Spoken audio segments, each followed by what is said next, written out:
Hola, buenos días. Mi nombre es Omar Alexis Arenas Angarita, estudiante del módulo de Derecho Comparado de Seguros en la especialización de Derecho de Seguros y Seguridad Social en la Universidad de La Sabana. El día de hoy compartiré con ustedes el contenido del artículo 24 de los principios básicos del derecho de seguros actualizados en 2019 por la International Association of Insurance Supervisors. En primer lugar, es importante para mí recordar o iniciar esta presentación acerca o con una aproximación básica sobre los principios básicos. En primer lugar, la primera premisa con la que quiero partir es que los principios básicos de seguros proporcionan un marco globalmente aceptado para la supervisión del sector de los seguros.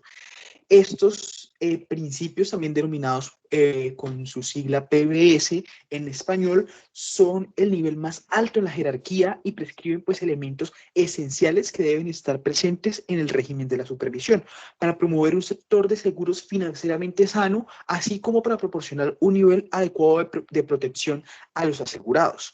Estos principios básicos pueden utilizarse para establecer o fortalecer el sistema de supervisión de una jurisdicción determinada, como en el caso Colombia puede tomar estos principios como referencia para hacer este ejercicio de supervisión. Y estos, pues finalmente quiero terminar esta breve introducción, pueden servir como base para evaluar el sistema de supervisión existente y para identificar las debilidades de alguna de las cuales podrían afectar tanto los intereses del asegurado como en general la estabilidad del mercado. Entonces, pues conocidas esas generalidades sobre qué es lo que vamos a tratar, sobre qué son los principios, procederemos a la explicación del artículo 24.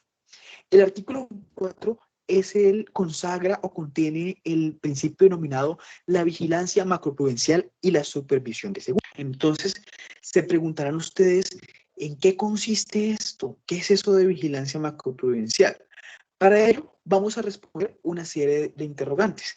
Y como apoyo gráfico, vamos a tener la siguiente infografía que ustedes están viendo en el video. Esta infografía, más allá de ser un documento extenso que contenga toda la información sobre el tema, es un esqueleto, es la base en la que vienen contempladas las principales ideas, y en este video vamos a ir explicando cada uno de esos componentes. ¿Listo? Entonces, la primera premisa o la primera pregunta que ustedes se harán es ¿en qué consiste este principio? Entonces, como lo ven en la infografía, este principio básico, este PBS, se centra en los procesos y procedimientos generales que los supervisores deben tener establecidos con respecto a la supervisión macroprudencial como parte del sistema general de la supervisión. Y ustedes se preguntarán, ¿qué es la supervisión macroprudencial?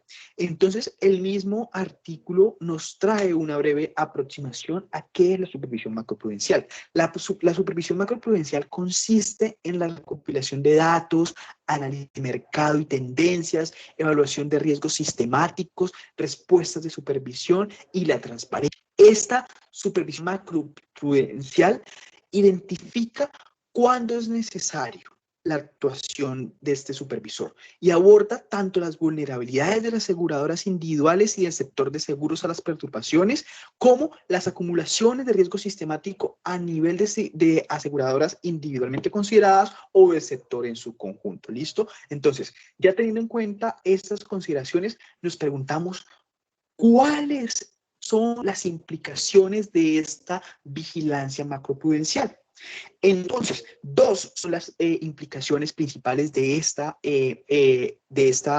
supervisión macroprudencial. Esta supervisión macroprudencial implica la identificación, seguimiento y evaluación, en primer lugar, de las vulnerabilidades de todo el sector y las exposiciones comunes en el sector de seguros.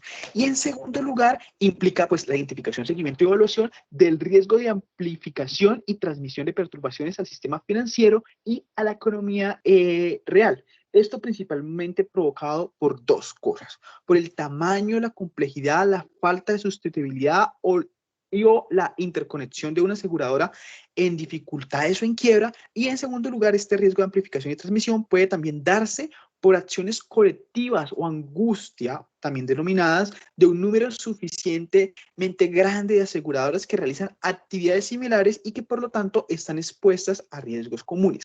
Teniendo en cuenta pues estos conceptos que les menciono de angustia, acciones colectivas, de situaciones de pánico, es precisamente este el momento para hacer una breve aproximación al concepto de riesgo sistemático.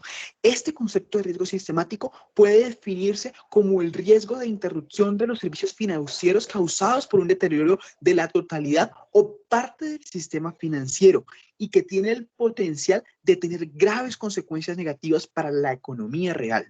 El impacto sistemático puede tener su origen en exposiciones individuales o sectoriales del riesgo de liquidez, interconexión o falta de sustituibilidad, así como otros aspectos. Ahora bien, ya teniendo en cuenta, pues, qué es más o menos el principio que es la vigilancia macroprudencial y sus implicaciones, es pertinente hacer unas breves menciones. Y las menciones a las que debo hacer referencia en este momento es que la supervisión macroprudencial puede identificar las necesidades que tiene un sector.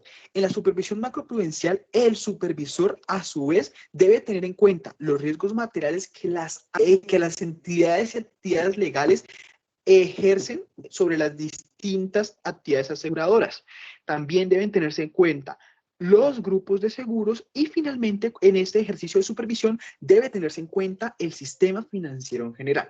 En ese sentido, el marco de supervisión establecido en este principio debe permitir al supervisor responder de manera oportuna a los hallazgos que se ejerzan en esta facultad para evitar graves consecuencias en el sector de los seguros y en el sector financiero, generando así pues muchas consecuencias en otras ramas de la economía.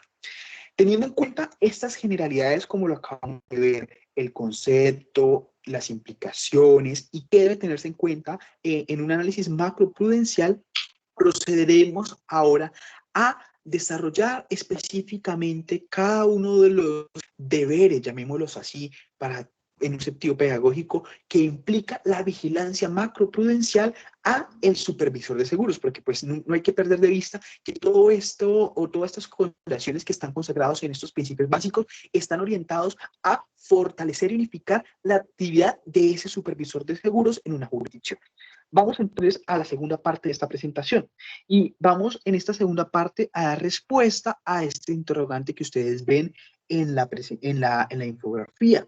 El interrogante dice, ¿qué deben hacer los supervisores bajo este manual? Entonces, principalmente quiero resumir esto en 5 aspectos. Ustedes en la infografía van a ver un título con un numerito muy animado donde viene como tal la implicación y en su parte enfrente van a encontrar un gráfico. En este caso, el gráfico 1 tiene este grafiquito de 4 componentes, el segundo deber tiene este minimapa conceptual, en el tercer caso pues tenemos un pequeño mapa mental también y el cuarto y quinto caso respectivamente tienen una breve cita. Entonces vamos a empezar ahora pues en orden con este primer, llamémoslo así, deber de los supervisores.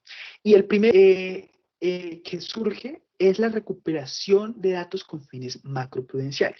Como estamos ejerciendo o como estamos contemplando cuáles van a ser las funciones del supervisor en virtud de esta análisis macroprudencial, esta supervisión o esta recuperación de datos debe tenerse en cuenta o debe realizarse con estos 4 principios o con estas 4 características que son la eficiencia, la calidad, el alcance y la validación. Entonces vamos a hacer como una breve aproximación a cada uno de ellos. La eficiencia de la recopilación de datos hace referencia a que el supervisor debe examinar los costos y beneficios al considerar la recopilación de datos. La recopilación de datos debe estar alineada con su uso respectivo. Y en ese sentido, el supervisor primero debe hacer uso de todas las fuentes de datos disponibles y luego calibrar sus solicitudes de datos y capacidades de procesamiento en ese ejercicio de supervisión. En segundo lugar, respecto a la validación de datos, hay que precisar que antes de analizar los datos y proporcionar recomendaciones sobre los hallazgos, el supervisor debe ser muy, pero muy diligente y validar cada uno de los datos utilizados en la evaluación para así evitar hacer recomendaciones que sean falsas o estén basadas en falsas premisas. Por eso esa validación de datos es un componente muy fundamental.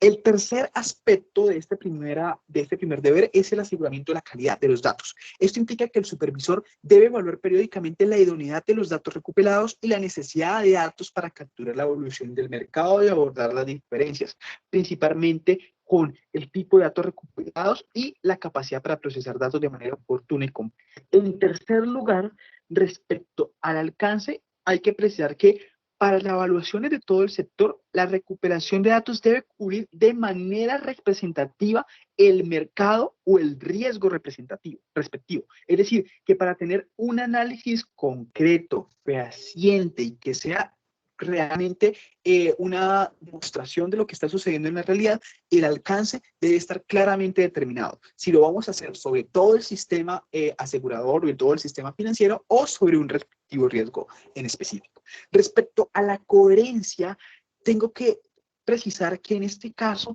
la recopilación de datos de un conjunto estandarizado de información siempre debe permanecer coherente a lo largo del tiempo para analizar las tendencias. Pero es preciso recordar o mencionar que el supervisor debe considerar la naturaleza cambiante de las exposiciones en el análisis del mercado en específico, ¿listo? Y finalmente, hay que mencionar que hay una particularidad que consagra al principio que, aunque no la haya colocado en esta infografía por fines prácticos, en la recopilación de datos con fines macroprudenciales, el supervisor puede hacer la recopilación de datos ad hoc. Estos, es decir, datos en específico, datos para abordar riesgos emergentes. Entonces, en este caso, puede tener estos datos ad hoc para cumplir estas necesidades específicas. Pero esto, como es algo excepcional, pues no lo coloqué o no está representado en la infografía para fines prácticos, ¿no? Principalmente, esas 4 características son las que deben regir todo el proceso de recopilación de datos macroprudenciales. Ahora procedemos a estudiar el segundo deber, que le hemos denominado así para efectos de esta explicación, que es el análisis del sector asegurador, por parte, pues, obviamente, del supervisor. Entonces, el supervisor, como parte de la supervisión macroprudencial, debe realizar análisis de los mercados financieros y del sector asegurador. En esos análisis debe seguirse las características que ustedes en este momento están viendo en esta infografía, que son un análisis cualitativo y cuantitativo, un análisis conforme a las tendencias históricas y el riesgo actual, y un análisis que tenga en cuenta tanto los riesgos internos y externos. Vamos entonces, en primer lugar, sobre este segundo punto, a hacer una precisión a qué se refieren esos análisis cualitativos y cuantitativos. Respecto al análisis cuantitativo, hay que explicar que un análisis cuantitativo incluye la identificación de tendencias, valores atípicos, interconexión o concentraciones de riesgos, de vulnerabilidades existentes o recientemente identificadas. Los métodos más utilizados para este tipo de análisis cuantitativos pueden ser revisiones horizontales, estadísticas descriptivas, análisis de tendencias y modelos estadísticos que utilizan datos ya históricos. Ahora bien, por su parte, el análisis cualitativo incluye la realización de evaluaciones basadas en juicio de la experiencia, la información y cualquier otro factor que no se pueda medir o cuantificar por métodos típicos. El análisis cualitativo puede ser particularmente relevante para la evaluación de eventos de alto impacto de baja probabilidad con datos cuantificables limitados disponibles. ¿Listo? Esas son como las dos principales diferencias entre estos dos métodos, el cualitativo y el cuantitativo.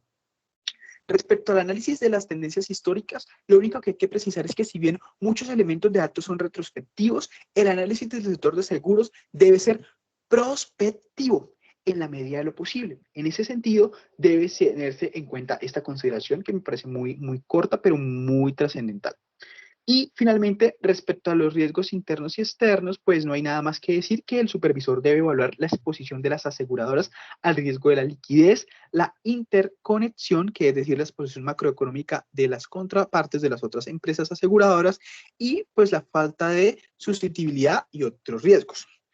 Ahora bien, estas son las principales consideraciones que deben tenerse respecto al análisis del sector asegurador.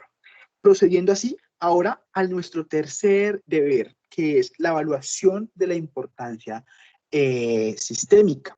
Entonces, respecto a este principio, respecto a este deber, el supervisor debe adoptar un enfoque de balance total, tal como ustedes lo ven en el numeral primero de este minimapa. En segundo lugar, el supervisor debe considerar el tipo de pólizas suscritas por las aseguradoras y las actividades en las que participan las aseguradoras, como el grado de participación en la actividad de derivados y en la dependencia de actividades del mercado a corto plazo.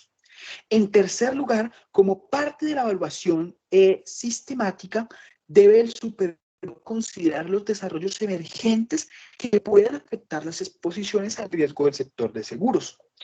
En ese sentido, en este ejercicio debe primar la cooperación con otros sectores, con otros supervisores de sectores como la banca, el sector de los valores, el sector pensional y los ministerios intergubernamentales.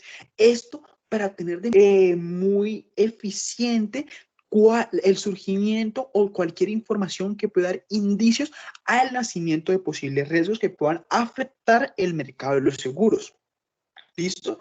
Y finalmente, como resultado de una evaluación, es claro que el supervisor debe comunicar cuáles fueron los resultados obtenidos, según corresponda. Esos resultados se deben comunicar a aseguradoras individuales si el análisis es muy particular, o se lo deben informar a todo el sector cuando el supervisor hace un análisis que pueda tener una trascendencia en todo el sector asegurador. ¿Listo? En todo caso, es preciso recordar que el supervisor debe exigir a las aseguradoras que tomen las medidas necesarias para mitigar cualquier vulnerabilidad, particularmente las que tengan un potencial de representar una amenaza contra la actividad financiera. En este caso puede ser la actividad financiera de nuestro Estado colombiano. Ahora bien, enunciadas estas características sobre la evaluación sistémica, pasaremos al cuarto deber que surge en virtud de este principio, y es el de la llamada respuesta de supervisión. Entonces, luego de que se ha hecho toda esta evaluación, todos estos análisis en virtud de los principios de los deberes 1, 2 y 3, las respuestas de supervisión específicas tienen una breve relación con tres subtemas, que son los requisitos para la aseguradora, las medidas preventivas o correctivas y la gestión y planificación de crisis. En estos casos, después de un análisis por parte del supervisor, puede que surjan ciertos requisitos para las aseguradoras. ¿Como cuáles requisitos pueden surgir? En primer lugar, pueden surgir la gestión de riesgos empresariales. Para ello es muy importante que tengamos en cuenta la exposición del compañero que explique el principio 16, en el cual se explican cuáles son todos este tipo de las gestiones que deben darse frente a los riesgos en materia empresarial. Por ello, los remito para que ustedes vean la exposición de este compañero y pues no hacer extenso pues esta exposición. Con respecto a las medidas correctivas, igualmente hago un envío a la persona que va a exponer el artículo 10, donde se explican a fondo cuáles son las medidas preventivas y correctivas que deben hacerse en materia de seguros. Y finalmente, frente a la gestión y planificación de crisis, debe precisarse que, como lo verán seguidamente, el compañero o la compañera que explique el artículo 25 explicará cómo la cooperación y coordinación de supervisión se considerarán los elementos más importantes para que las empresas del sector asegurador gestionen y planifiquen las crisis conforme a los resultados de las investigaciones que hacen los supervisores. En este caso, pues estas investigaciones macroprudenciales. Entonces, como conclusión de esta respuesta de supervisión, quiero agregar que el supervisor debe actuar para reducir el riesgo sistémico. Ya vimos al principio qué significa este riesgo sistémico. Cuando se identifica dentro de una jurisdicción que la presunta existencia de alguno de estos riesgos. En las jurisdicciones donde haya una o más aseguradoras que hayan sido evaluadas, o varias aseguradoras deben contribuir estas a acotar a seguir estos consejos que da el supervisor para evitar las crisis financieras o los rezagos que pueda generar la realización de ese riesgo si no se toman en cuenta las consideraciones advertidas. Y finalmente, voy concluyendo esta exposición con respecto al último deber, que es el deber de transparencia, como lo hemos denominado hoy en esta exposición. Y en virtud de esta transparencia, se deriva que el supervisor debe publicar los datos y las estadísticas relevantes de seguros. Una vez ya se ha hecho toda esta tarea de análisis y de supervisión, esos datos deben publicarse.